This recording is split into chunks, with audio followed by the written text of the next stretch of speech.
So you can ask any question, Yes. note as well as you can use text as well. You can message me on chat box. ठीक है? अच्छा जी, Yes. ठीक है बेटा. So I am starting the class. Bismillahirrahmanirrahim.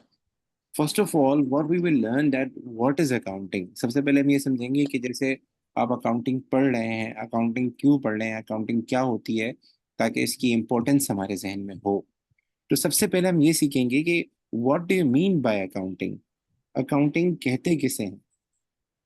So accounting, if you have an idea about accounting, अगर आप लोगों के जहन में कोई आइडिया हो, क्योंकि आप इतने अरसे से अकाउंटिंग पढ़ रहे हैं, तो आपके जहन में क्या आता है. लाइक अगर आप बिजनेस पढ़ते हैं तो उसके पीछे रीजन होता है ना कि बिजनेस क्या होता है, इकोनॉमिक्स क्या होता है. तो ऐसी अकाउंटिंग क्यों पढ़ रहे हैं हम. Uh, ji. it's like a process where you keep track of all the transactions within a business, ठीक है. Sheehan right? बेटा, व्हाट डू यू से, what do you say about accounting. अगर मैं आपसे पूछूं what is accounting. Like accounting is an wider body term which keeps book reading. Okay. Basically accounting की definition बहुत सारी हैं. कुछ लोग ये कहते हैं कि accounting is a language of business. What is accounting. Accounting is language of business. Like आप Yeah. बिजनेस करते हैं, आप बिजनेस करते हैं. बिजनेस क्यों करते हैं. बिजनेस इसलिए करते हैं कि भाई हमें प्रॉफिट हो.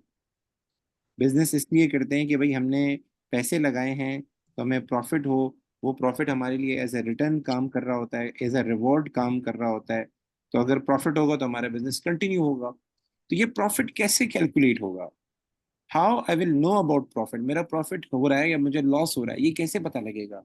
ये चीज मुझे जो है वो अकाउंटिंग बताएगी. जैसे कम्युनिकेशन होती है ना, लाइक आप सऊदी अरब जाते हैं तो आप अरबिक में बात करते हैं. ऐसे ही बिजनेस अगर मुझे किसी को समझाना हो कि मैं बिजनेस कर रहा हूँ, उसमें कितना फायदा है, कितना लॉस है, मेरे साथ पार्टनरशिप करनी नहीं करनी, इसके लिए मुझे अकाउंटिंग की हेल्प लेनी पड़ती है. ठीक है. और दूसरा, आप लोगों ने बहुत अच्छी बात बताई कि हम जब बिजनेस करते हैं तो हमारे बहुत सारी ट्रांजैक्शंस होती हैं. हम खर्चे भी कर रहे होते हैं, हमारे पास पैसा आ रहा भी होता है, हमारे पास पैसा जा रहा भी होता है. तो इसको प्रॉपरली रिकॉर्ड करना चाहिए और इसको प्रॉपरली प्रोसेस करना चाहिए. तो ये जो प्रॉपरली रिकॉर्ड होगा, प्रॉपरली प्रोसेस होगा, जाहिर है इसके लिए एक सब्जेक्ट होना चाहिए, इसके लिए एक नॉलेज होनी चाहिए. वो नॉलेज हमें प्रोवाइड करती है कौन. अकाउंटिंग प्रोवाइड करती है. Have you got this thing. यहाँ तक बात समझ में आ रही है मेरी. Yeah. सो Yes. आप सोल ट्रेडर के तौर पे बिजनेस स्टार्ट करें तो एज अ सोल ट्रेडर आपको देखना पड़ेगा कि मेरे खर्चे कितने आ रहे हैं, फिर खर्चों को कैसे लेके चलना है, फिर मैं कहाँ, मेरी क्या पोजीशन है, मैं कहाँ खड़ा हूँ, फायदे में हूँ, नुकसान में हूँ, मुझे फर्दर और इन्वेस्टमेंट करनी चाहिए नहीं करनी चाहिए. इन सब चीज़ों का जो जवाब है, इन सब चीज़ों का जो आंसर है, वो आपको कौन देता है. अकाउंटिंग देता है. आप देखते होंगे ना कि आप लोगों ने स्टॉक एक्सचेंज सुना होगा. स्टॉक एक्सचेंज, लोग स्टॉक्स में पैसा लगाते हैं. तो जो बंदा स्टॉक्स में पैसे लगाता है उसको कैसे पता लगता है कि कौन सी कंपनी में लगाऊं, कौन सी कंपनी में नहीं लगाऊं. वो कौन बताता है. अकाउंटिंग बताता है. तो अकाउंटिंग में जो सबसे मेन चीज है, सबसे पहली चीज है, वो है बुक कीपिंग. सबसे पहली चीज जो आती है वो आती है बुक कीपिंग. अकाउंटिंग करने से पहले आपको रिकॉर्ड मेंटेन करने होते हैं. क्या मेंटेन करने होते हैं. रिकॉर्ड मेंटेन करने होते हैं. जैसे घर में आप हर चीज का रिकॉर्ड रखते हैं, कितने पैसे आए, कितने पैसे गए, कितना खर्चा हुआ. अकाउंटिंग बात की चीज है. सबसे पहले आपने रिकॉर्ड कीपिंग करनी पड़ती है. तो बुक कीपिंग, रिकॉर्ड कीपिंग एक ही चीज है. What is record keeping, what is book keeping. हम जब ट्रांजेक्शन, कोई भी ट्रांजेक्शन होती है ना, कोई भी ट्रांजेक्शन होती है, सबसे पहले हम उसको क्या करते हैं. रिकॉर्ड करते हैं. सबसे पहले हम उसको क्या करते हैं. रिकॉर्ड करते हैं.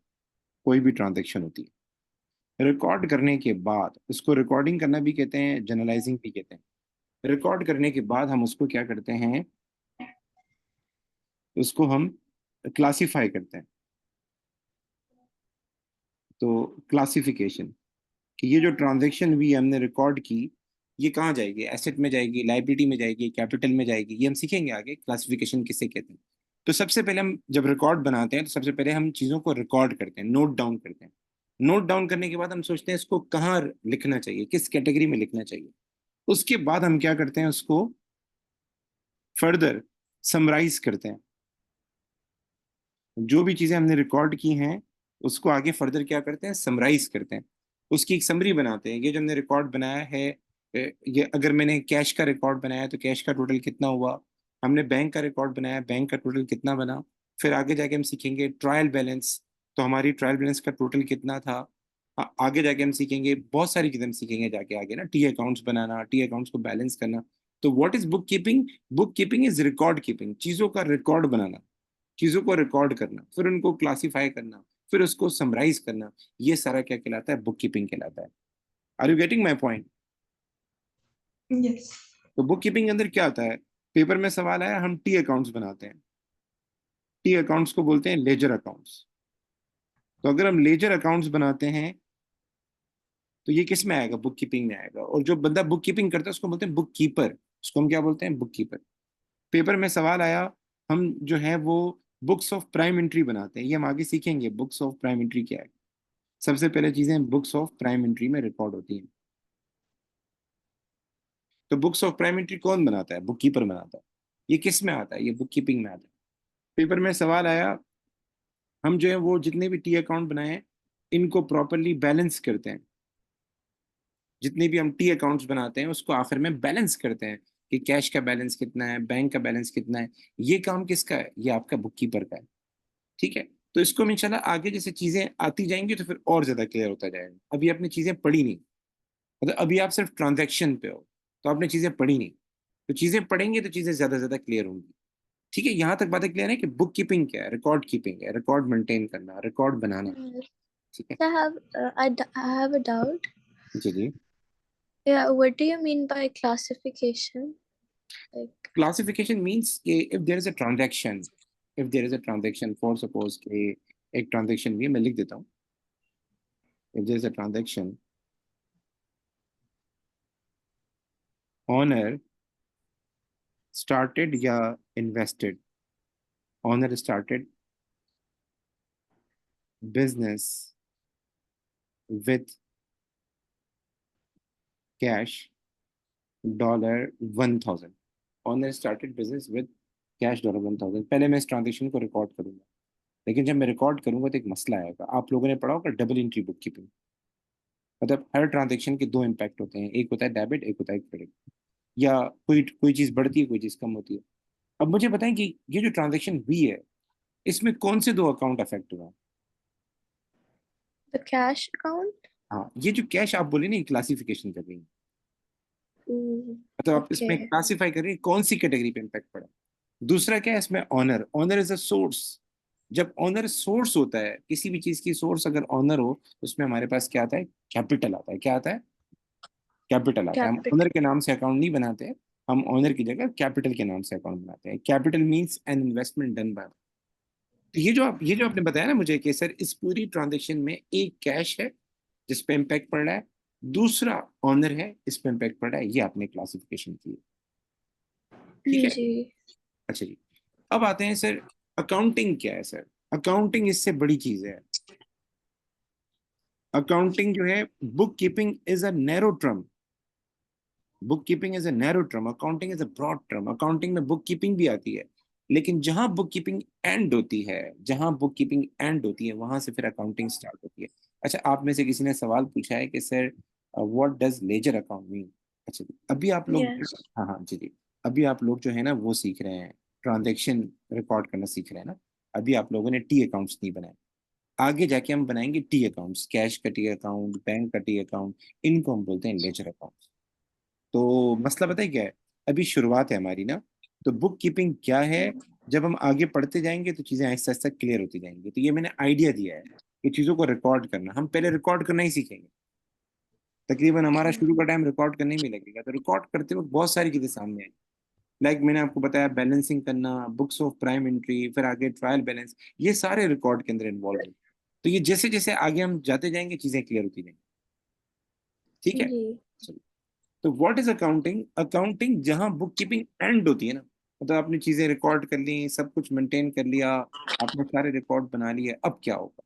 तो अकाउंटिंग में क्या होता है, जो भी हमने रिकॉर्डिंग की है चीजें उनको एनालाइज करते हैं, मतलब एनालिसिस होता है। एनालिसिस से मुराद हमें प्रॉफिट हुआ, लॉस हुआ। जो चीजें आपने रिकॉर्ड की हैं उनको फर्दर डिसीजन मेकिंग के लिए यूज किया जाता है। हम आगे जाके पढ़ेंगे रेशोज, मतलब ये लास्ट के टॉपिक है रेशोज। जो आपने चीजें रिकॉर्ड की हैं उसको फिर हम फर्दर इंटरप्रिटेशन करते हैं, ठीक है। तो जो भी आपने चीजें रिकॉर्ड की हैं उसको एनालाइज करना, एनालाइज करने से मुराद है प्रॉफिट हो रहा है, लॉस हो रहा है, हमारी क्या पोजीशन है। तो आप लोगों ने पढ़ा होगा statement of financial position, statement of financial position आपको स्कूल में पढ़ाया होगा कि हम एक चीज बनाते हैं जिसका नाम है स्टेटमेंट ऑफ फाइनेंशियल पोजीशन, ठीक है। याद आ रहा है कुछ? आपने स्कूल में पढ़ा होगा कि हम एक चीज बनाते हैं स्टेटमेंट ऑफ फाइनेंशियल पोजीशन। हम ये देखते हैं कि हमारी फाइनेंशियल पोजीशन क्या है, तो उसमें जो भी हमारे एसेट्स हैं, जो भी हमारी लाइबिलिटीज हैं, जो भी हमारा कैपिटल है, इन सब की पोजीशन हम शो करते हैं। देखिए आगे हम सीखेंगे। इसी तरीके से हमारे पास बनती है statement of profit and loss, कि हमने जो जो खर्चे किए हैं, हमें जो जो फायदा हुआ है, हमें जो जो एक्सपेंस हुआ है, वो ओवरऑल कितना बना। तो ये statement of profit and loss भी अकाउंटिंग के अंदर आती है। इन शॉर्ट जहां बुक कीपिंग एंड होती है वहां जाके अकाउंटिंग क्या होती है, शुरू होती है। यहाँ तक बातें क्लियर है? ये सिर्फ बेटा मैंने अभी आपको आइडिया दिया है, अभी इसको डिटेल में जैसे जैसे चीजें आगे पढ़ेंगे ना तो हमें क्लियर होता जाएगा। तो बुक कीपिंग और अकाउंटिंग सही मानों में जब हम बुक कीपिंग पूरी कर लेंगे तो आपको पूरा एक वाजे क्लियर हो जाएगा। बस मैं इतना बोलूंगा, अकाउंटिंग बड़ी टर्म है, चीजों का रिकॉर्ड करना अकाउंटिंग का पार्ट है, लेकिन असल जो अकाउंटिंग का काम है वो रिकॉर्ड करने के बाद है कि हमें प्रॉफिट कितना हुआ, हमें लॉस कितना हुआ, हमने जो बिजनेस स्टार्ट किया हमारी अब क्या पोजीशन है, आगे क्या करना है, ये सारी चीजें अकाउंटिंग कवर करती है। जी बेटा, यहाँ तक बातें क्लियर है? जी। यहाँ तक कोई सवाल?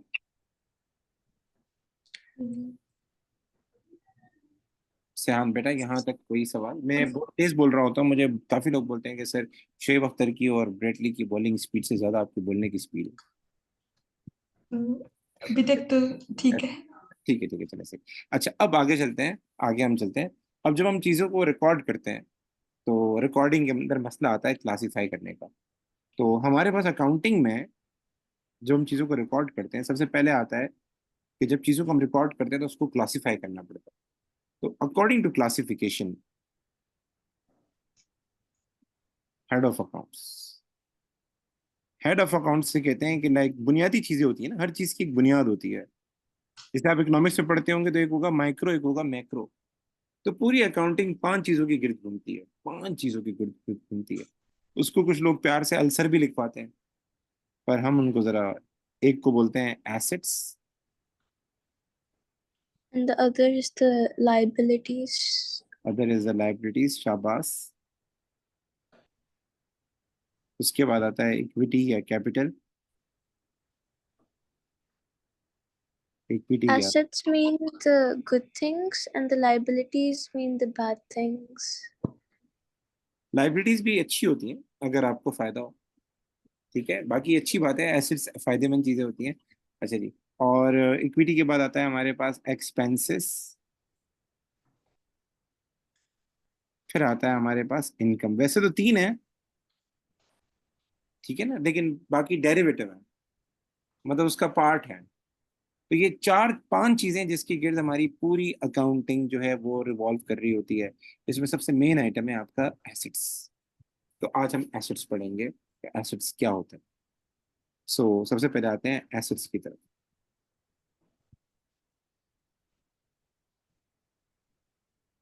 What are assets? Any idea? What are assets? Assets किसे कहते हैं? अगर Like जिस चीजों में हमें फायदा होता है, like उसको एक assets मिनट, कहते हैं. ठीक है, और स्नेहान बेटा आप बताएं। These the like resources which the business owns. Okay, assets के बारे में आता है, these are the resources, number one, these are the resources. Resources means कोई भी चीज। दूसरी बात, ऐसी चीजें, ऐसी रिसोर्सेज जो बिजनेस ओन करता हो, ऐसी चीजें जिसको बिजनेस कंट्रोल करता हो। ओन एंड कंट्रोल की डिफरेंट मीनिंग है। एंड उसके बाद which provide economic benefit, which provide economic benefits. मतलब एसेट्स क्या है? Number one, these are the resources, things, चीजें। नंबर टू, जो बिजनेस ओन करे, मतलब उसकी पोजीशन में हो, ठीक है, उसकी पोजीशन पे हो, उसके नाम पे हो। इवन आप ओन नहीं करते हो, आपके नाम पे भी कोई चीज हो, मतलब आपने कोई चीज रेंट पे दी है लेकिन आपके नाम पे, तो वो चीज तो आपकी अपनी है ना। उसके ऊपर कंट्रोल हो, right to use. Control means right to use, मतलब उसको सेल करना है, उसको इस्तेमाल करना है, ये आपके इख्तियार में हो, राइट टू यूज। जैसे आप किराए के मकान में रह रहे हैं, तो इवन वो आपके कब्जे में वो चीज है, आपका अपना घर है वो, लेकिन आप उसको अपनी मर्जी तो इस्तेमाल नहीं कर सकते ना, अपनी मर्जी तो इसको बेच तो नहीं सकते ना, वो तो किराए का घर है। तो आप ये नहीं कह सकते कि ये मेरे लिए एसेट है। तो एसेट वो चीजें होती हैं जो आपके नाम पर हो, जिन पर आपका कंट्रोल हो, मतलब अपनी मर्जी से आप यूज कर सकते हो, अपनी मर्जी से बेच सकते हो, और जो आपको फायदा पहुंचाए, जो आपको क्या करें, फायदा पहुंचाए। तो कोई भी बंदा अगर बिजनेस करता है और उसके पास कोई भी ऐसा आइटम है जो उसको फायदा पहुंचाता है, उसको उसका अपना है, यानी उसने खुद खरीदा है वो, या किसी से लिया है, उसके पास सबूत मौजूद है, इनवाइस मौजूद है, बिल मौजूद है, और वो अपनी मर्जी से उसको इस्तेमाल कर सकता है, जब चाहे बेच सकता है, जब चाहे इस्तेमाल कर सकता है। ऐसी चीजों को प्यार से हम कहते हैं एसेट्स। क्या कहते हैं? एसेट्स कहते हैं। छोटी सी एग्जांपल, आपका स्कूल है, आपका स्कूल है, तो आपके स्कूल की जो बिल्डिंग है ना, उसमें जमीन भी आती है, उसमें कंस्ट्रक्शन भी आती है, उसको प्यार से हम बोलते हैं लैंड एंड बिल्डिंग, ठीक है, या उसको हम प्यार से कहते हैं प्रेमिसेस। तो आपके स्कूल की जगह जो है वो उसकी अपनी है, किराए पे?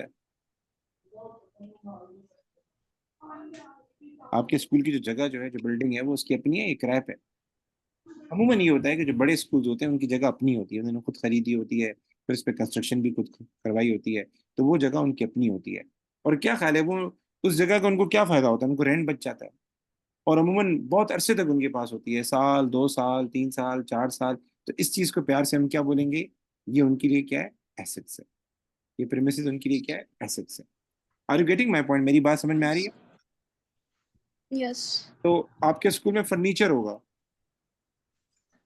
चेयर्स होंगी, टेबल्स होंगी, उसको प्यार से हम बोलते हैं फर्नीचर। वो फर्नीचर स्कूल वाले ने खुद खरीदा है, वो आप अपने घर नहीं लेके जा सकते। लाइक आपको बोला अब मेरा मूड हो रहा है मैं 10 चेयर घर ले जाऊं, तो ऐसे नहीं हो सकता। वो चेयर उनकी अपनी है, वो जैसे चाहे यूज करें, जैसे चाहे इस्तेमाल करें, और वो चेयर उनको इकोनॉमिक बेनिफिट भी दे रही है। मतलब बच्चे वगैरह आके पढ़ रहे हैं, बच्चों को फायदा हो रहा है, रिलैक्सेशन मिल रही है, कल बेचेंगे तो अलग फायदा मिलेगा। तो ये जो फर्नीचर है ये उनके लिए क्या है? एसेट है। Are you getting my point? Asset. ठीक है, अच्छा जी। Yes. और कोई एग्जांपल दें। आपके स्कूल जो है वो मोटर व्हीकल ओन करता होगा, उन्होंने अपने स्टाफ के लिए गाड़ियां खरीदी होंगी, बस खरीदी होगी बच्चों के लिए। तो वो जो मोटर व्हीकल है, वो जो गाड़ियां हैं, वो क्या है स्कूल के लिए? वो स्कूल के लिए एसेट्स है। ठीक है, एसेट में जरूरी नहीं है कि अच्छे चीजें आ जाए। एसेट में हमारा किसी बंदे के ऊपर राइट हो तो वो भी आ सकता है। लाइक स्कूल वाले आपको तालीम दे रहे हैं, क्या दे रहे हैं? तालीम दे रहे हैं, तो आपसे बदले में क्या लेते हैं? आप Money, मनी लेते हैं। cash. तो अगर हमें किसी बंदे से पैसे मिलने हैं, लाइक मैंने उसको कोई सर्विस दी है और उससे मुझे फ्यूचर में पैसे मिलने हैं, तो ये भी इकोनॉमिक बेनिफिट है। तो अकाउंटिंग में अगर मैं कोई चीज क्रेडिट पे किसी को दूं, कोई चीज क्रेडिट पे उसको दूं और उससे बाद में पैसे लूं, स्पेशली कोई गुड्स वगैरह हो, तो ये बंदा भी मेरे लिए क्या होगा? एसेट होगा। ये हम आगे पढ़ेंगे। मैंने किसी को कर्जा दिया है, मैंने किसी को कर्जा दिया है, फ्यूचर में ये पैसे मैं उससे रिसीव करूं, तो ये भी मेरे लिए क्या होगा? एसेट होगा। तो एसेट में कोई भी चीज जिस पे आपका राइट हो, आपका हक हो, और फ्यूचर में आपको फायदा मिले, वो चीज आपके लिए क्या कहलाती है? एसेट्स कहलाती है। यहां तक बातें क्लियर है कि एसेट्स क्या होते हैं? जी. अच्छा, एसेट्स दो तरह के होते हैं। एक वो होते हैं जो नॉन करंट होते हैं, एक होते हैं हमारे पास नॉन करंट एसेट्स, ठीक है, और एक होते हैं हमारे पास करंट एसेट्स। क्लास लेके देख रहा हूँ 10 बजे, क्लास लेके देख रहा हूँ 10 बजे तक क्लास खत्म होगी फिर लेके देख रहा हूँ, ठीक है। तो एक होता है हमारे पास नॉन करंट एसेट्स, और एक होता है हमारे पास current assets. Sir, non current assets क्या होते हैं? जो इकोनॉमिक बेनिफिट प्रोवाइड करें फॉर मोर देन, मैं पूरी डेफिनेशन लिख देता हूँ। economic benefits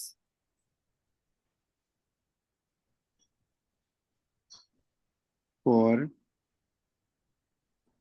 more than one accounting year. कोई भी ऐसी चीज जो आपको साल से ज्यादा बेनिफिट दे, कोई भी ऐसी चीज जो आपको 1 ईयर से ज्यादा बेनिफिट दे, 1 साल से ज्यादा बेनिफिट दे, तो उसको हम क्या कहते हैं? नॉन करंट एसेट कहते हैं। क्या कहते हैं उसको हम? नॉन करंट एसेट कहते हैं। तो सर इसमें क्या क्या चीजें आएंगी? अगर हम किसी बिजनेस का सोचते हैं तो इसमें हमारे पास सबसे पहले आएगा प्रेमिसेस, इसमें हमारे पास आएगा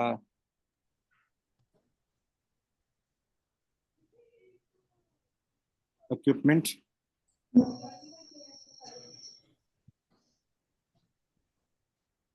सर इक्विपमेंट क्या चीज होती है? लाइक अगर आपका कोई बिजनेस है तो आपने एसी लगाया हुआ है, आपका बिजनेस है आपने डिस्पेंसर रखा हुआ है, तो एसी हो गया, डिस्पेंसर हो गया, ठीक है, एसी हो गया, डिस्पेंसर हो गया, कोई भी मशीनरी हो गई। लाइक मैं छोटी सी एग्जांपल दूं, प्रिंटर हो गया आपके पास, आपका बिजनेस, आपके पास स्कूल में प्रिंटर होगा, आपका स्कैनर होगा। तो ये जो चीजें हैं, ये मुझे बताएं, स्कूल में जो प्रिंटर होता है वो कितने ऐसे चलता है? कोई भी स्कूल में अगर आपने प्रिंटर देखा हो, किसी भी स्कूल में आपने स्कैनर देखा हो, किसी भी स्कूल में आपने एसी देखा हो, किसी भी स्कूल में आपने डिस्पेंसर देखा हो, तो वो कितने देर से चलता होगा? साल से ज्यादा ही चलता है ना, For yeah, for a long period. For a long period. तो ये हमारे पास कहलाएगा नॉन करंट एसेट। सर और क्या इसमें आ सकता है? और हमारे पास आ सकता है इसमें मोटर व्हीकल आ सकता है। लाइक कुछ यूनिवर्सिटीज होती हैं, उनकी अपनी गाड़ियां होती हैं, कुछ बिजनेस होती है उनकी Does अपनी। जी जी। does furniture count in equipment? Furniture को हम अलग रखते हैं, फर्नीचर को हम अलग लिख रखते हैं। Okay. इक्विपमेंट से हमारा टेक्नोलॉजिकल कोई आइटम होगा, कोई भी टेक्नोलॉजिकल आइटम। अच्छा जी, इसके अलावा Yes. हमारे पास कोई मशीनरी वगैरह हो, हैवी मशीनरी जैसे होती है। लाइक कुछ Machinery. बड़े बड़े बिजनेस होते हैं उनके पास, मतलब यानी क्या बोलते हैं, बड़े बड़े प्लांट लगे होते हैं, तो बड़ी बड़ी मशीनरी उनके पास होती है, तो वो मशीनरी भी इसके अंदर आ सकती है। कुछ लोग इक्विपमेंट मशीनरी को सेम रख रहे होते हैं, नो इशू। इसके अलावा हमारे पास क्या आता है? एक मिनट, और भी चीजें आ सकती हैं, डिपेंड करता है बिजनेस टू बिजनेस। इसके अलावा हमारे पास क्या आता है? Fixtures and fittings, fixtures and fittings. Do you have an idea about fixtures and fittings? Fixtures किसे कहते हैं, फिटिंग्स किसे कहते हैं? No. अच्छा, फिक्सचर्स उन चीजों को कहते हैं जो फिक्स हो जाती हैं, मतलब उनको फिर हटाना मुश्किल हो। और फिटिंग उनको कहते हैं जो आपने फिट कर दी, मतलब उनको रिप्लेस करना आसान है। लाइक मैं एग्जांपल दूं, आपने घर में मार्बल लगाया, एक घर है उसमें मार्बल नहीं लगा हुआ, एक घर है उसमें मार्बल लगा हुआ, कौन सा घर महंगा होगा? The one which has marble? And दूसरी बात ये कि मार्बल कितने अरसे तक चलता है? किसी भी घर में मार्बल हो तो हर साल चेंज होता रहता है, No, it goes for a long period long of period of time. time. So anything which is completely fixed and it provide a long term benefit is known as fixture, like marble, like false ceiling, ठीक है ना? और भी कोई चीज अगर आपने fix की हुई है तो वो भी इसमें आ सकता है। फिटिंग से मुराद जैसे आपने, आपके पास दरवाजे लगे हुए हैं, आपके पास खिड़कियां लगी हुई हैं, आपके स्कूल में व्हाइट बोर्ड होगा, ये सारे फिटिंग्स में आते हैं, ठीक है ना? आपने कोई शोकेस बनाया है स्कूल में, प्रॉपर एक कबर्ड बनाया है और फिट किया हुआ है प्रॉपर, वो जाके रिप्लेस हो सकता है, उस पर लाखों रुपए खर्चे आते हैं, तो वो भी इसके अंदर फॉल करेगी। तो ये जितनी भी चीजें हैं, premises, equipment, motor vehicle, furniture, machinery, ये सारे के सारे एसेट्स काउंट होते हैं। और अगर ये लॉन्ग टर्म बेनिफिट दें तो ये आपके वो कहलाते हैं नॉन करंट एसेट कहलाते हैं। करंट से मुराद अभी सिर्फ प्रेजेंट में फायदा दें, और नॉन करंट से मुराद फ्यूचर। तो वो प्रेजेंट में भी फायदा देते हैं, यानी विद इन ईयर भी बेनिफिट देते हैं आपको, और फ्यूचर में भी बेनिफिट देते हैं। इन चीजों को बिजनेस ज्यादातर अपने यूज के लिए लेता है।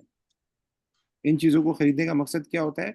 कि बिजनेस के यूज में आए, ठीक है, बिजनेस अपने इस्तेमाल के लिए रहा होता है, क्योंकि हमें बिजनेस करना है तो इन चीजों के बगैर बिजनेस नहीं हो सकता। अच्छा, इसके अलावा कोई जहन में आ रहा है आपके? कोई भी आपके जहन में कोई चीज आ रही हो मुझसे पूछ सकते हैं। या कोई भी, मैं बोलूँ अगर एक शोरूम है तो उसमें नॉन करंट एसेट में क्या आ सकता है, क्या चीज आ सकती है? Can you repeat the question? I am saying that I have written about 6 non-current assets. Like there are 6 non-current assets. So can you Yeah. add some more? Can you add some more? अगर मैं बोलूँ कुछ और भी non current asset के नाम बताएं, या कुछ और भी एसेट के नाम बताएं जो नॉन करंट एसेट में आ सकते हैं, ट्राई कर सकते हैं। Yes. कोई भी बिजनेस सोचें।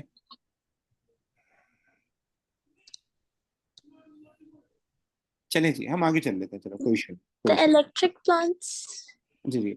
I don't know what do we call them exactly, but like the electricity plants, something. जी जी, that would be in the category of equipment and machinery, ठीक है ना, आ सकता है, आ Oh, सकता है। अच्छा आगे चलते हैं, आगे हमारे पास करंट एसेट्स क्या होते हैं? Current assets same which provide economic benefit with in 1 year, मतलब इकोनॉमिक बेनिफिट देते हैं विद इन 1 ईयर, प्रेजेंट में देते हैं with in 1 accounting year, future में फिर दोबारा जरूरत पड़ती है उनकी, फ्यूचर में दोबारा जरूरत पड़ती है उनकी, क्योंकि बिजनेस चलता ही, मतलब यानी अगर साल से ज्यादा बेनिफिट दे तो मसला होगा, साल के बाद बेनिफिट दे तो मसला होगा, तो विद इन ईयर वो बेनिफिट प्रोवाइड करते हैं, फिर दोबारा उनकी जरूरत पड़ती है। तो इसमें सबसे जो पहला आइटम आता है, जो आपने पढ़ा भी होगा, वो है इन्वेंट्री। वो है इन्वेंट्री। इन्वेंट्री भी कहते हैं इसको, स्टॉक भी कहते हैं इसको, मर्चेंडाइज भी कहते हैं, लेकिन मेन वर्ड यूज है इसके लिए inventory. Do you have an idea about inventory? What is inventory? Sheehan बेटा। inventory where you keep all your stuff, hmm, like the one you will use for your future or like that. okay. Sihan beta, I want answer from you. You can give the answer me in chat as well. Inventory is that like which the things are inventing the business. Okay, okay, Like it's a list of items okay. like that.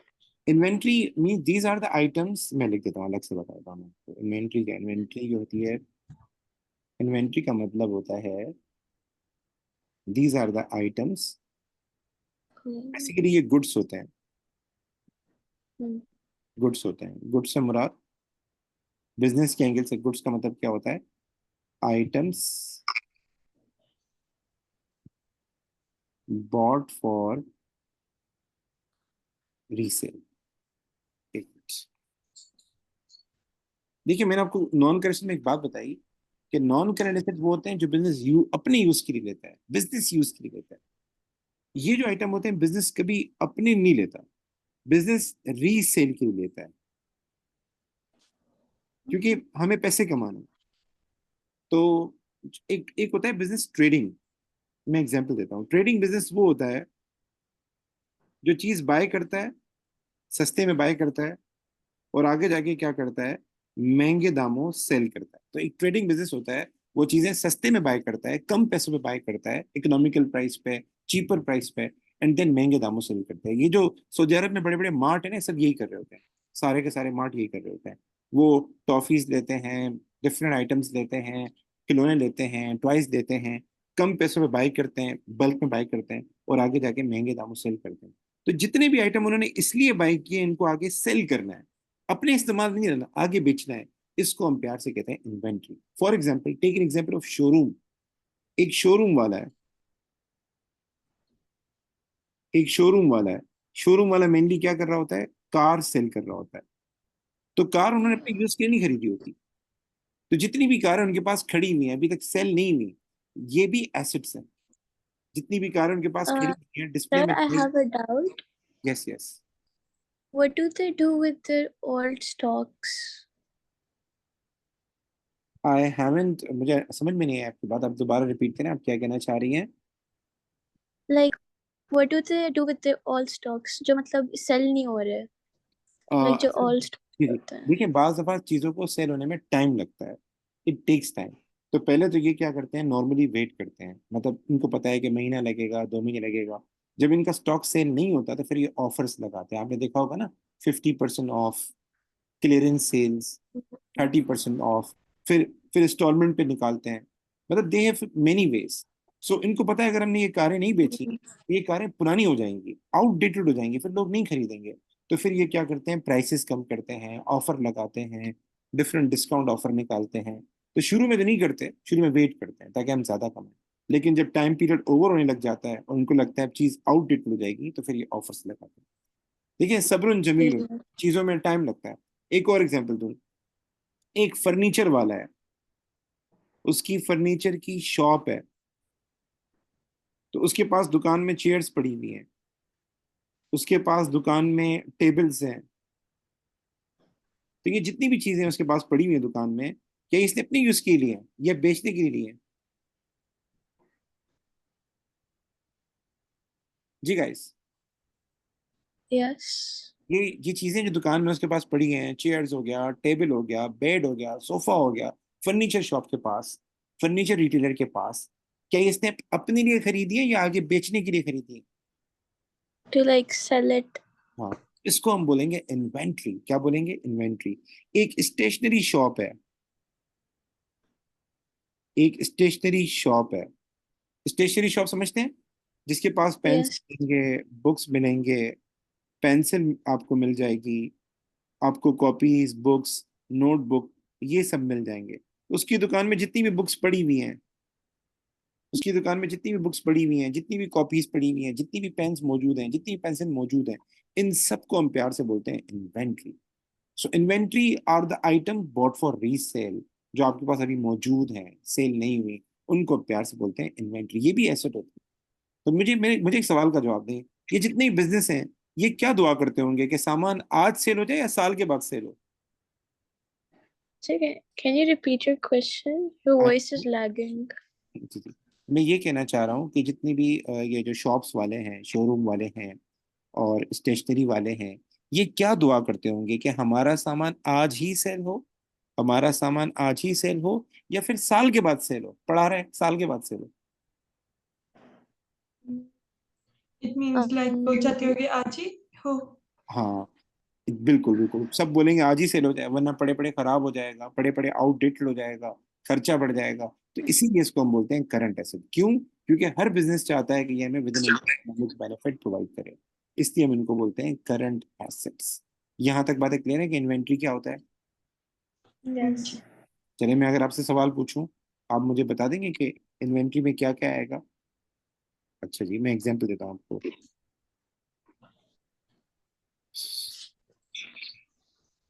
एक toy shop है,